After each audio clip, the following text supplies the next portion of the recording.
Yup, today I'll be installing a lip to my 350Z. I didn't really do anything to it, but like my first one was the eyelids, as you can see.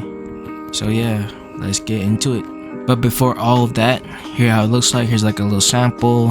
I think it looks good. It's not that bad. It's pretty cheap. You could get anything, whatever you like, whatever style you want. But yeah. So what I thought of doing is taping the middle and drilling the sides of the bumper to the bumper. So I'll be using Scotch mount, double-sided mounting tape. You can use anything, but I'll be using Scotch.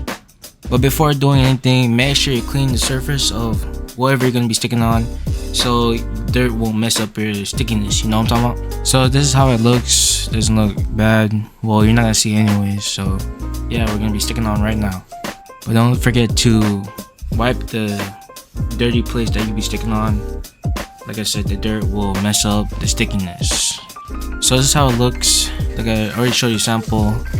Make sure to align it, make it look straight so it doesn't look ugly. So I'll be drilling right there to the side. It looks like the previous owner drilled it before, but it's all good. It's not like I'm gonna be drilling there.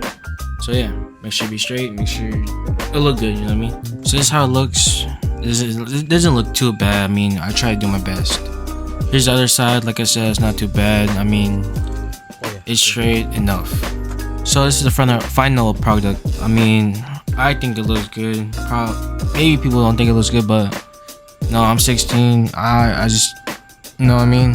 It's cool. I think it looks cool. So yeah, it's a cheap lip, like I said, and thank you for watching.